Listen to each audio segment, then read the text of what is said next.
activities?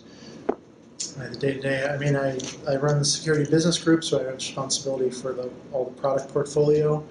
So day-to-day covers a whole bunch of stuff from, driving the roadmap of the products and kind of what's coming next, and with the engineering organization building that, and understanding the financials of the business, communicating with folks like yourself and the press and analysts, and kind of the whole 360, and as well as working with my peers across the company. Sure. Right? Because security is something we're integrating across the portfolio. Yep. And so that's also a big part of what I'm doing, managing my own business, but also looking at how we drive this across the company. Now, I know you took over after Chris Young left, and if I'm not mistaken, he was the first SVP of security. So when you came in, was there a transition? Are you doing things differently than it had been done at Cisco in the past for this portfolio?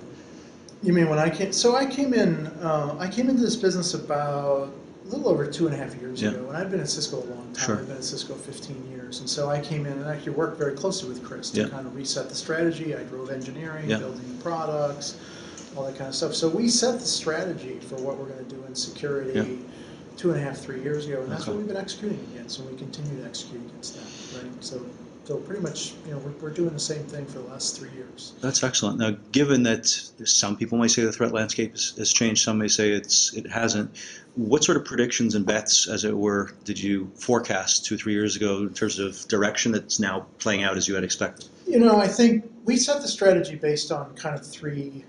We were looking at three, I think, big trends in the market that we wanted to focus on. Right. One was we knew our customers had this issue with changing business models. So whether it's BYOD or move to the cloud, or rise of social media, IoT, there's all kinds of things going on, right? So we had to build a security architecture that supports our customers as they drive through those changes.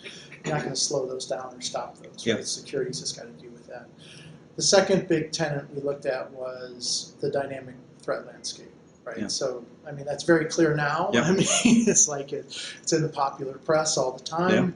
But that's one of the problems we really wanted to focus on our customers, is how do we build the best threat products out there. And then the third one was around complexity and fragmentation, and how do we help our customers with the complexity they have in their security solutions. So, it tends to be a space where there's people have a lot of different vendors in their network, and we have a broad portfolio as well. So we wanted to focus on that problem as well. And this, one of the main things we wanted to do when we set the strategy was this pivot towards threat, and really focus on building very highly, build an architecture of building products that really focus on the threat landscape and do the best job possible to protect our customers from threat. And that's what a lot of the Sourcefire acquisition was about, was going out and acquire the best threat-centric product in the market, and then integrating it across the rest of the portfolio. And then we followed up on that with things like Threat Grid and our own internal development. How have you managed to integrate everything such that, when you're talking to end users, customers, prospects, it's really a seamless portfolio as opposed to a bunch of standalone products? It's really been a big focus of the last several years, right? And so one of the strengths is the breadth of the portfolio. We have products across all the attack vectors, whether it's web or email or firewalls, next-gen IPS. And so we really thought about that when we did the acquisition of Sourcefire and how we integrated it. And I think you've seen that, the approach we took with Sourcefire is obviously continue to position Sourcefire as the tremendous standalone product it is, but also we wanted to bring all that innovation to the ASA customer base, right? And we wanted to do it in a way that was as easy to bring as possible. And that's, kind of focusing on this whole thing of complexity and fragmentation. How can we continue to increase the capability of our products while reducing complexity? So that's kind of this whole platform approach to the market that we're driving towards. And so you see things like the ability to upgrade ASAs with the entire Sourcefire software asset, right, is what we introduced in the market back in September. So ASA with Firepower Services, right, that's been an explicit goal of the integration to bring the whole portfolio together, right? So, and another part of that is advanced malware protection, or AMP, right, which was another asset we acquired with Sourcefire. It was nascent at the time, and now you've seen us integrate that across the whole portfolio. So to your point on ESA or WSA, web security appliance, email security appliance, you can now upgrade those with AMP. So it's Yeah. a software upgrade on top of ESA. So it's a software upgrade on top of WSA. Yeah. So this kind of approach to integrating the whole portfolio and bringing this advanced technology in a way that was easy to consume Yeah. across. And then that builds, for advanced malware protection portfolio, that builds, we think, a very robust strategy, right? Makes Because you sense. can get AMP on ESA, AMP on WSA. Obviously, you can get AMP on next-gen IPS. That's Sure. where it was. You buy an AMP appliance. There's a virtual version, endpoint version, Yeah. and also now you can get AMP on your ASA, because you can get ASA with Firepower Services. One of the Firepower Services is AMP. So Sure. that's kind of been the strategy. That was kind of the strategy we set, was kind of, again, to kind of focus the portfolio Yeah. on threat. And we acquired Sourcefire, and we integrate that across Yeah. the whole portfolio. And now we integrate ThreatGrid into AMP. Yeah. So now ThreatGrid's integrated across that whole portfolio. Makes sense, because pre-Sourcefire acquisition, one of the big thrusts for your company was network access control, and prior to that was the self-defending network. And I know you've been at Cisco for a long time. How do those same ideas, and I know some of them were just marketing terms like self-defending network, but how do some of those still pull forward to the present day or future, or are those just legacy ideas? No, they're not legacy ideas. I mean, well, one's a product, one's a marketing concept. So Yeah. that on product with like network access control and identity services, I mean, that's still a big part of the portfolio. So Yeah. we think about the portfolio across the attack continuum. Yeah. What do you do before an attack, during an attack, and after an attack? Because you're Yeah. going to, enterprises are going to be in all three of those states. Sure. And it's fair to say, if you go back a number of years ago, we were very focused in the before phase. Yeah.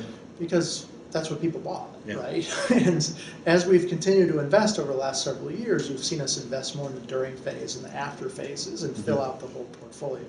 So that doesn't say that those technologies are in the before phase and have been there for a long time or any less valuable. They're still very, very important, and we continue to invest in them. You just have to have the full portfolio. When you look, at security metrics and the big dashboard, what are the tools that you're using yourself, and then talking to customers about? So, I mean, what we're doing is we're driving we continue to drive the integration of Sourcefire Yeah. and ASA, those Sure. franchises, right, with unified management. That's one of the big projects we're building. And we launched the first version of it in September with Yeah. ASA with Firepower Services, and you're going to see us continue to drive those closer together into full unified management. Yeah. And you're going to see the Sourcefire Firesite technology be kind of the lead card in that, if you will. That will be that's the best threat-centric or security-centric management system, and we're going to fold in the other use cases behind. Started 2.5 years ago. When you look forward for the next 2.5, 3 years, is there another certain direction, whether it's some other variant, whether we're talking threat prevention, detection, logging, or otherwise? Look, we're going to obviously continue to drive innovation into our Sure. products and make them the most threat effective in the market. Yeah. I mean, we're going to continue to stay, and we continue to kind of lead in kind of independent third-party effectiveness Sure, testing sure. for blocking the most known and emerging threats.